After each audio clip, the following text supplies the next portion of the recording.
Growth Through Grief podcast, where we interview individuals just like you who are dealing with their own journey from loss to growth, along with mental health experts, growth guides, all with the purpose of helping you heal better, improve mind, body, and spirit, and find your new purpose from the loss and the tragedy that you have unfortunately experienced. Hi, I'm Tom Pacello. I'm your host, a growth evangelist, as well as a fellow widower.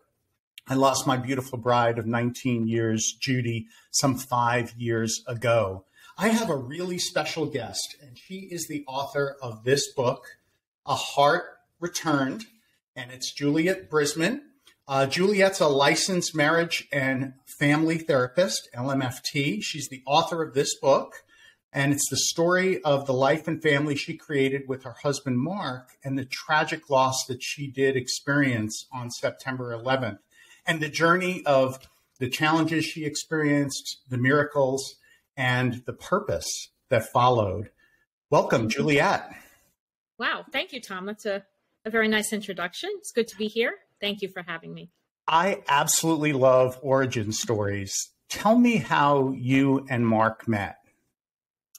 Well, it was like many of those things that were never supposed to happen. A friend and I had made plans. I had just graduated high school, and it was the summer, early in the summer. And she really wanted to go out. And for whatever reason, I wasn't feeling it. I worked all day. It was a rainy night, and she wasn't having it. You know how a lot of friends, they're determined. So she was determined to go out. I was dragged along. And that's sort of the beginning of the story. We went to a very popular club. If anybody is from Long Island, it was called Uncle Sam's or Spit, depending on the night or the year that you were there. It was a very popular hangout for the 18 and over. I think it was 21 and over on certain nights. So that's where we headed. And she was there to track down a guy she liked. This is before social media, so you had to kind of follow and see if people showed up at places. This was in the 80s. So, we went to this very empty club, and no one was there. And I was thinking, okay, we'll be out of here shortly. And my husband, Mark, and his friend were there, and they just sort of caught my attention, and I was really fixated on them. Not because necessarily I was, drawn but I was just, something made me look, and I was staring for, I think, a bit too long. And he saw that and thought that was an invite to come over. So that's how we started to talk. And we realized that we had, people in common living in, towns nearby. I was from East Meadow. He was from Merrick. And, we talked about people we knew in common and had a nice conversation.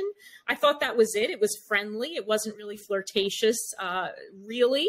And we went to leave. My friends and I went to leave. I said bye. And I thought that was it. But we got, again, like a twist of fate. We didn't leave right away. So we saw someone we knew. We started talking, and he kind of caught up to me right before I was out the door and said, can I have your number? I want to call you sometime. And I said, yes. And that's how we met. That was the night we met. That's amazing. And I was a little further out on the island living at that time in Long Island. And I did go some nights to Spit and Uncle Sam's. So It was definitely the popular place. Sure. In the book, you actually have a picture. Mark had saved the number that you gave him on a card. Yes. Wow. It was a tiny scrap. I think I must have had a little tiny piece of paper, and I wrote my name on it. And he, just like everything else, he saved it. And he, I guess, I had it with his things, and I still have it. And there's a picture of it in the book, of my number. And we have that. And the first picture we ever took in a photo booth on our first date at Nunley's, another popular Long Island place that people on Sunrise Highway, if you're from Nassau County, you would know it. Mm-hmm. So I have that. I have a lot of, mementos, some of them are in the book. That's absolutely amazing. And then you built an amazing life together as well. Tell us a little bit about that. Yes. Well, That's also detailed in the book, sort of we had met at, I was 18, he was 19. So of course, that's very young even then. And I wasn't necessarily on board with having a serious boyfriend and a forever person. And Mark was really always very mature and very sure of himself and sure of the relationship. So it really took me many years to sort of catch up to him. So I sort of detail that process in the book, because I had said to him, look, I'm going to college. He was going to a different school. It was going to be a long distance thing. And I really, by the end of the summer, I was I was attached, but I wasn't necessarily, sold. Let's put it that way. But he always, that's the amazing thing about our relationship, is that he always was very sure. He always seemed to be very sure about us, but he was patient and very good about, letting me kind of, find my feet, so to speak. Yeah. So that was really, that said a lot about him as a person, that, he wasn't, he was, of course, would be a little upset about, the idea that, we were at different schools, and was worried, but he didn't really let on that much. Yeah. Yeah. And I always am amazed at how kind of fragile it can be relationship wise, that you might not have gone out that night. It was rainy. You didn't feel like it. Or, right. You guys were young. You might not have stuck it out. But as a result of that, some beautiful children, right? Tell us about the family that you basically became out of Mark. Yeah. Yep. Well, we got married in 1993, and our daughter Rachel was born in 1996, followed by William in 1999. Mm-hmm. And we were lucky. We had one of each, and wasn't necessarily sure if our family was complete. But at the time, we were, raising our kids. I was a stay-at-home mom. He worked in the city as an attorney eventually down at the World Trade, but on Lower Manhattan at first. Yeah. And our lives were just really very wonderful and, almost like storybook. There was no real, small issues here and there, but we really created our life together and grew as a family and had our respective roles, very traditional, so to speak. And that's really, we really built a nice family life. Yeah. And then there was that absolutely horrible, tragic day, September 11th. Talk a little bit about that as you can. And I know it's probably tough even this many years later, Juliet, to share, because I know I think back of where I was and the day that I was having it. It was launching a new company with my late wife. That day, our press release was ready to go out and we had to pull it back. But that's nothing compared to the tragic events and the uncertainty, especially, that you were experiencing. Right. Well, for me, that really was a tragedy, but it was more of the protective bubble that finally around my life that had burst. And I talk about that in the book. I really had a very sheltered and very, my upbringing and my family was really, really never had anything significant happen. So this was really, a huge thing. And so that's one part of it. The second piece of this was just like the day we met, there were a lot of things that happened that I detail in the book that literally helped me get through it. Things, twists of fate. Like, for instance, my sister, who lives in Boston, my only sister, happened to be visiting. It was a midweek, and she happened to come in with her son, her 2-year-old. My kids had literally just started school, but she said, okay, I'll visit. I'll stay for a couple of days. So I wasn't by myself. She was at the house. So I was really fortunate that someone just happened to be with me for that time period. But there was a lot of really uncertainty in terms of people had seen him, was he there, was he not? So that really made the day a lot more emotional, where there was a lot of people that were in the office. Most people got out. There was only 5 from the whole office of however many people were there, dozens of people that morning.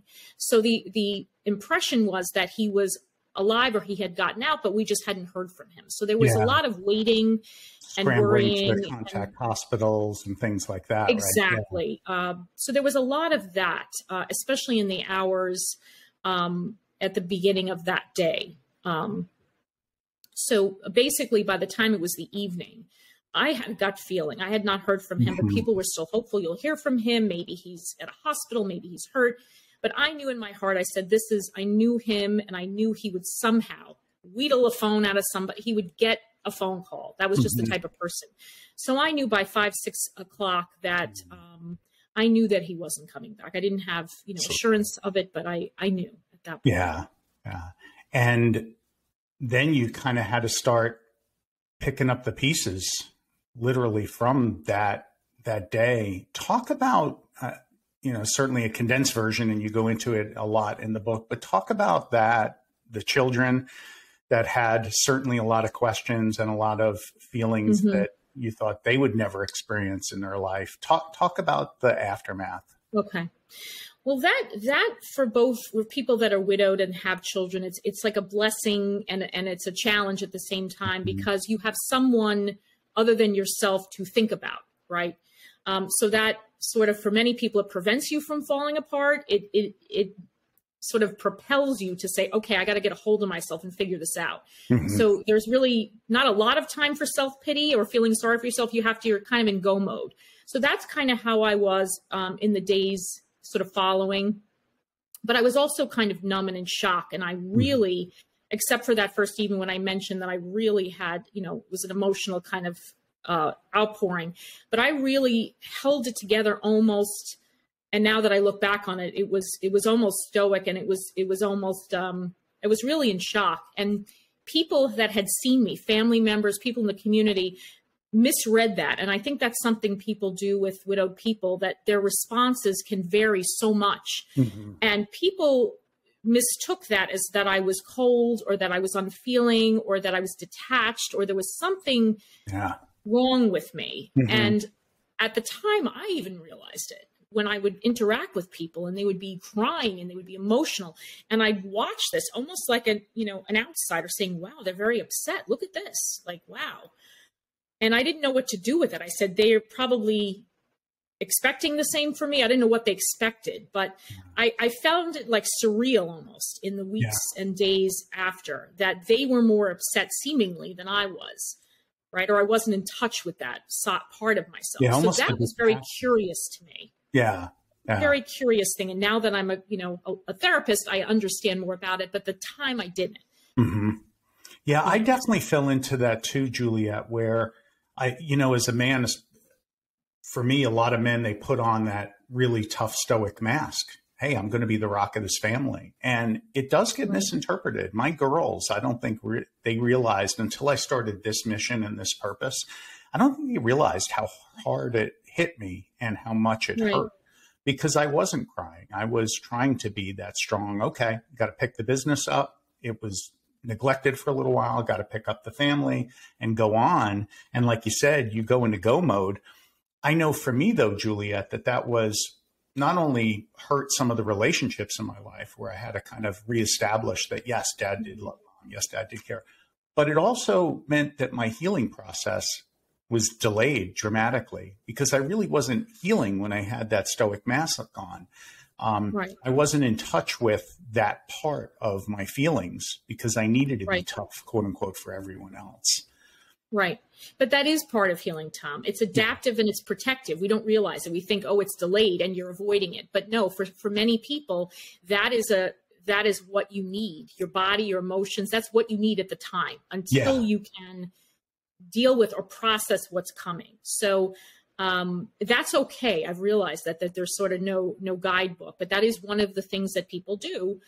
It just isn't realistic if that's kind of, you keep that kind of stoicism, indefinitely. Yeah. But I think at the beginning, whatever that means, the beginning could be months, could be weeks, that is that's part of your grieving. That's part of what happens, right?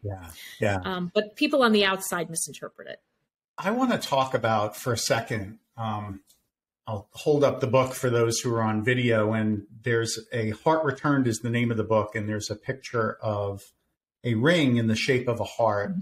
Talk about this miracle. Oh my goodness, you have it there. I'm going to cry, Juliet. All right, you've got me crying.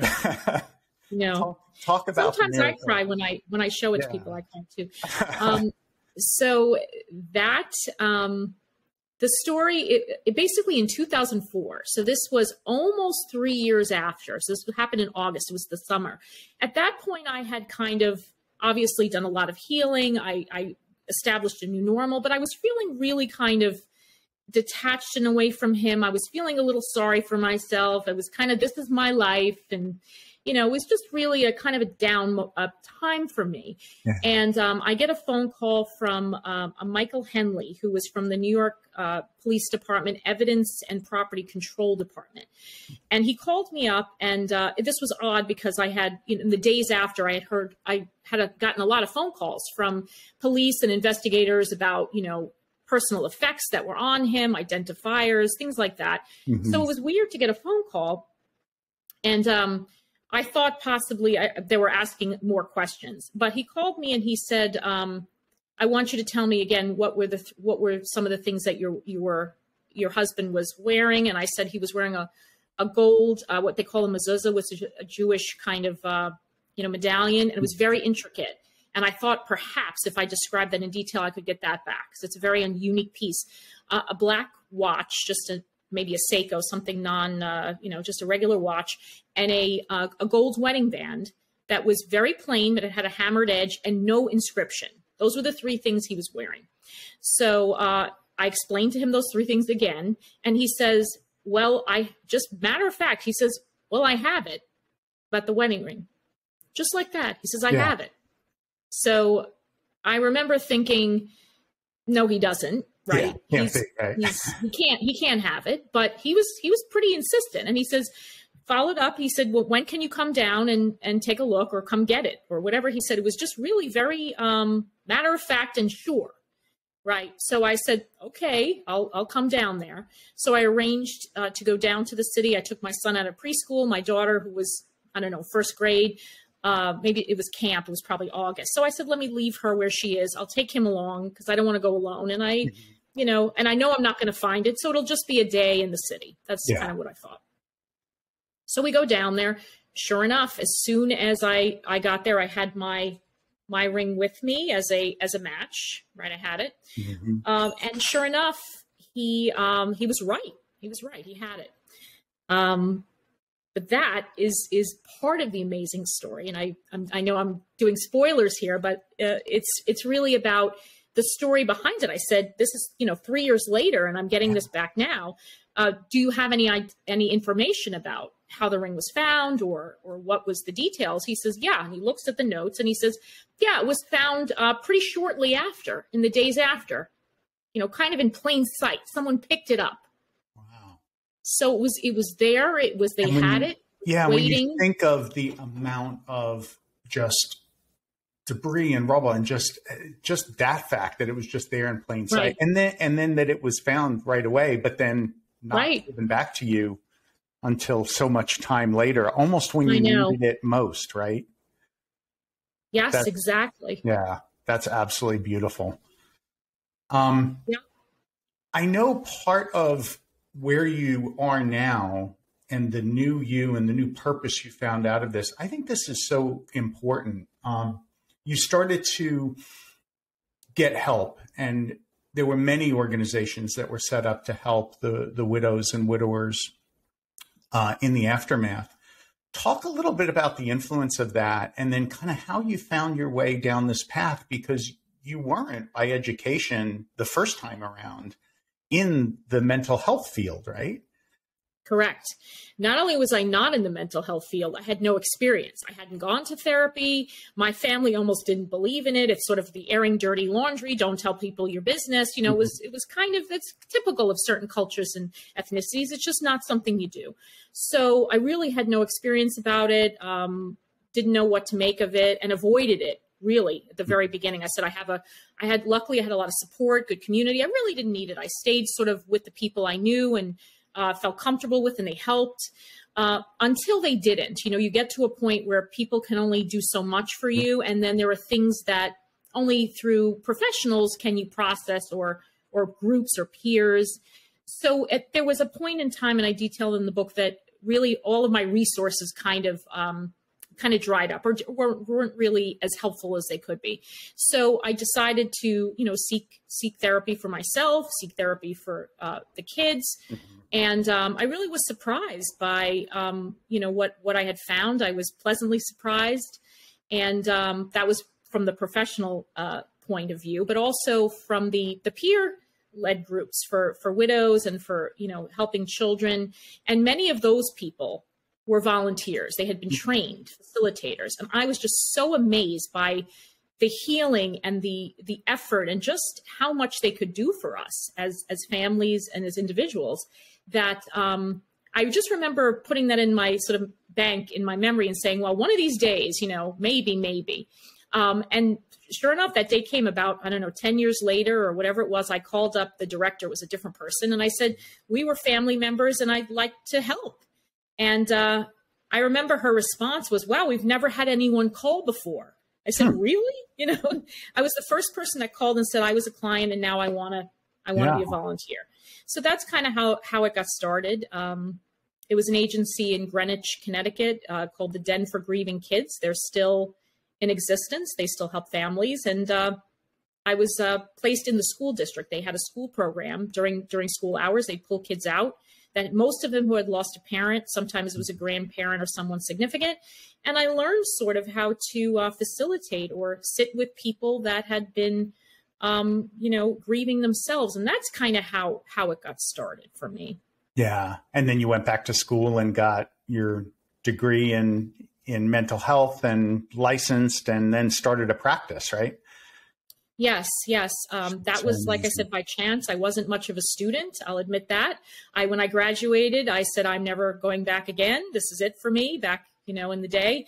And sure enough, the encouragement of other people that you'd facilitate as a volunteer with other people. They didn't put you by yourself. So I would be with other young, interns in social work programs, and they all thought, oh, you must be a school psychologist or you're this or that. I said, no, I'm just, I'm a mom and a volunteer. So they gave me the encouragement. I didn't have it in myself, even though I knew I loved what I was doing. I didn't have the self-confidence to do it. And they kind of pushed me, hey, why don't you try it? Why don't you sit in on a class or two?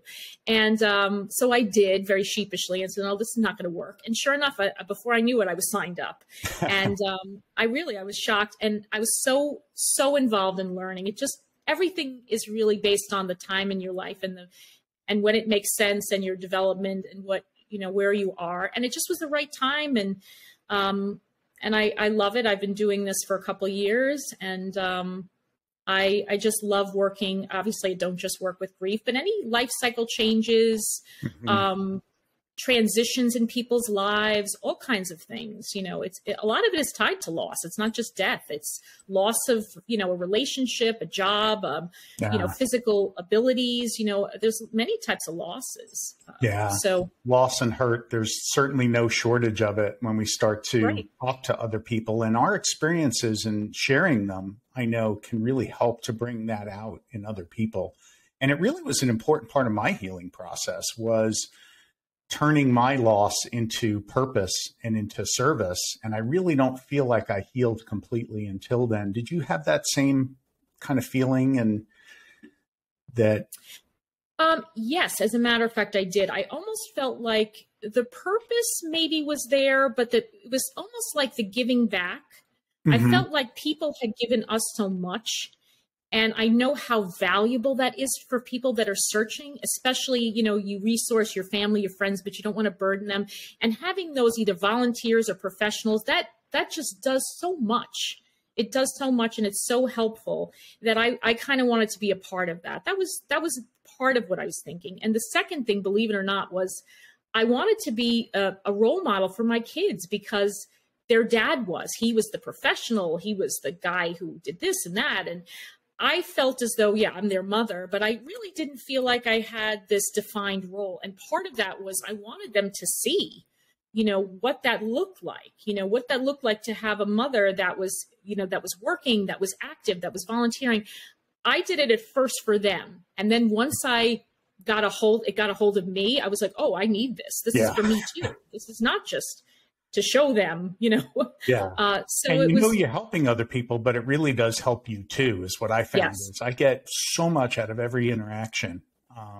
and in helping, but it really helps to reveal some things that maybe I haven't completely worked on when you're That's working right, with Tom. someone else who needs work. Yeah.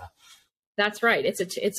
Ideally it's a two-way street, and we're all students. I always say I didn't invent the wheel. I'm just passing information, and you can pass the information, and we're all kind of learning and trading secrets and tips, and that's what we're doing. When you started your practice, and certainly from your own experience, what are 3 areas that you think are the most challenging to the grieving widow or widower? What are you seeing in your practice and from your own experience?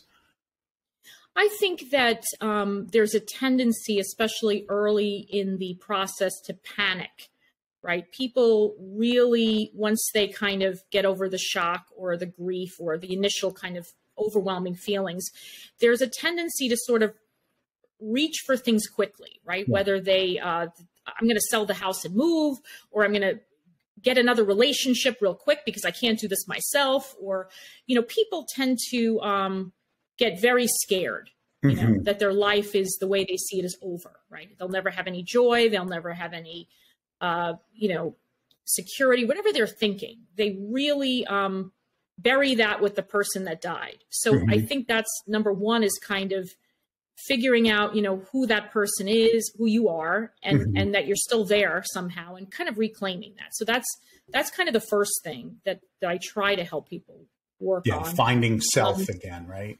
Finding self and getting grounded. Yeah. Getting yourself grounded without kind of doing anything super extreme or panicking and doing something, right? So that's number one. The second thing is to really try to have a flexible mindset, which is tough for a lot of us, right? We have a fixed mindset. I'm not that type of person. I could never, whatever it is, do this, go back to school, work outside the home, or whatever you're thinking, right? Travel by myself, right? You have this fixed mindset. So it's really trying to kind of encourage people to have a flexible mindset, right? Because you are what you think. It's that mentality, right? So it's really kind of getting them to really sort of stretch their limitations possibly and say, okay, maybe I can be open-minded in terms of my future, my interests, those types of things, to be flexible, right? And not have a fixed mindset if there's someone like that. And that's really the second thing. And really to sort of also help with anxiety and forecasting the future and trying to keep people present and mindful, right? Once we get a hold of, that anxiety, which is crystal ball reading, I call it, right? This is what the future looks like, and it looks pretty bad, or it looks pretty lonely, right? Don't do that, right? Worry about this week, worry about today. Don't forecast. Yeah. Right? It's really easy. And your for us to anxiety project. less. Yeah, we project kind of what we're seeing today as the future, right? We're kind of linear that way, as opposed to, when we think about what our lives were like 10 years ago, or 10 years before that, or 10 years before that, how different it all is, right? And there's no way you could predict or project. Right. Even if things are going well, you can't predict, right? Yeah, you can't predict if you're going to land that job, or you're going to, get that house that you put a bid on, or anything. You really can't. So it's the same thing with your life, right? You may want certain things to happen. You can be prepared, but at a certain point, you really don't have control over a lot of things. And that's the root of anxiety, is trying to, is writing the script, writing the end of the story. Don't do that. Yeah, our brains to survive, though, are these prediction machines, though, right? So they're kind of wired that way to do it. And you do have to kind of get control of it and bring yourself into the now and make sure that you're staying there, not going into the regrets and the guilt of the past. We all have those about the one we lost, or projecting the sadness and the loss you're experiencing today into the future. Right, exactly. Julia, I know that afterwards, especially when something happens so suddenly as what you experienced, it can be real easy to lose your faith, be incredibly angry at God. Many widowers counsel, they'll say flat out, I'm angry at God. I can't believe that this is what he wanted for me and intended for me. You didn't do that. You really held strong to your faith as you document. Talk about that and the importance of faith in healing, and some of the, and I think some of the miracles you experienced have certainly helped to reinforce that. Yes, exactly. Well, this also was a growing, like everything else that I talk about in the book. It's really I really take you to where I was as a person and sort of where I am now to some degree. And spirituality really wasn't a big factor, wasn't a really large factor in my life until after. And I really didn't know what my feeling was toward God or fate or religion. I wasn't sure. But the meetings that I had went to and the people, like you said, with very strong feelings about, how they felt and how disillusioned they were. I remember seeing those people and saying, wow, being really affected and saying, I don't know if that's me. I don't know if I feel that way. I don't know if I could feel that way. So that made me think, well, what if I don't feel that way? If I'm not angry at God, or if I'm not thinking my life is whatever it was, if I didn't have a negative feeling about it, what feeling do I have? Like, how do I feel about it? So I started to explore it. I started to explore the opposite, the people that are connected and have this faith. Does that help them? Are they in a better place? So I actually kind of, because of that experience, went the opposite and said, let me see, let me explore. And I did find that, wow, this does help other people. This seems to be a safe place. It seems to be a happy place. It seems to be a healing place. Let me try that. So it was really by sort of trial and error almost. And now that I'm a therapist and there's been studies and research that people that have a strong spiritual base, and that's not even religion, just spiritual, which could be slightly different. They say that that's really sort of the key to kind of overall happiness and overall contentment, right? Not even with loss. So having that as a key, or exploring what that means to you, right? How spirituality or religion or both fits into your healing or into your life is something that if clients do have that, I encourage them to explore it. Or if it's something they haven't thought about, we talk about it, right? Yeah. So I don't ever tell people go do it, go to services or but for people that have that core or have lost it or curious about it, yeah, we definitely explore that. I had it when I was young as a teenager and didn't grow up in a great town in Long Island, and it really helped me through. It helped me. I don't think I would have survived, honestly, to get through that to where I am today. Then I lost it completely. And through the whole illness process, we went through a 10-year battle with cancer on and off. And it really waned during that time even more. Afterwards, I definitely felt like something was missing, kind of like you did. And I went on my own journey. And in particular, about 1.5 years, 2 years ago, I really found my faith again. And I don't think my healing was complete, just like it wasn't complete until I had service and found purpose in service. I also don't think it was complete until I found purpose and faith and could transcend a lot of the sadness by leveraging that. And so I loved reading that about your own journey in the book as well. And I think that, just sharing those stories, like you said, it's each person's individual grief journey and each person's faith journey as well. And I don't think you can push it on anyone, but I think sharing some of our experiences can maybe help people to revisit that and saying, you know what, hanging on to this anger with the divine might not be a great way to go through life. And that takes me to my favorite quote from the book, and you close the book with it. We must translate pain into action and tears into growth. Talk about that quote, what it means to you, who it came from. Yes, that is Rabbi Schneerson, which if anybody is familiar with the Chabad movement, he was the head of the Lubavitcher movement. He was someone who was...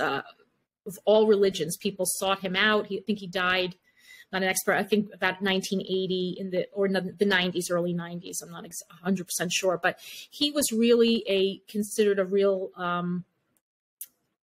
influential person in terms of how to live one's life. And the book the quote is from A Meaningful Life, right? Okay. And it was written by somebody who was a scholar and really worked with him closely and wrote about his feelings about different things, different topics, different subjects. And that's another thing. You'll have to read the book. I'm not going to spoil that. A miracle about how the book came into my possession. There's a couple of other things that are really very not more than coincidental. And that's where that book comes into my life. And the quote is really something that inspired me, that pain can be translated into action, right? It's something that, is within us, and it could eat away at us, or it could be something we use toward healing or purpose. And that's really, I think it's a very fitting quote in terms of how I live my life and how I run my practice, how I parent, how my relationships in general. Yeah. And I also love how you close it out with the story of where everyone is now, because, it kind of taken us along the journey, but I love seeing where the children were at and how successful they have turned out to be and wonderful they've turned out to be. So blessings there, definitely. What's the one thing you'd like to leave with our widowers, our growth warriors with today, Juliet? Mm-hmm. Oh, that's a really, I say that they should focus on their emotional health and stability, right? Do those things first. Focus on that and get comfortable with who you are, right? Before you go forward in your life, right? Mm-hmm. Get comfortable with yourself as the person that now is on this journey without your partner, right? I think that's really looking inward, finding who you are, and you can even use the values of that person, even though they're not there. And that's really what's helped me in my journey, is really taking Mark along with me, sort of, and saying, okay, what would he think, and what would he do? Because you're making decisions and you're doing things by yourself. So to really kind of try to bring that person, even though they're gone, try to figure out where the relationship is. I think that's what I mean to say. Figure out how you can keep that relationship with that person, even though they're not here and it's changed. But that's up to you, sort of how it's going to look. I love it. So those are the two things. A Heart Returned. Juliet, thank you so much. We'll include the book in our recommended books section, and Amazon.com, your local bookstore. They're available, and I highly recommend it. It's just a beautiful story of love and of challenge and of healing and of new purpose. Thank you so much for sharing it with us today. Thank you so much. This was a pleasure. Awesome. Well, thank you all for listening to our Growth Through Grief podcast. If you liked this episode, hit the like button. Please subscribe so you can stay up to date. And until next time, my growth warriors, keep growing.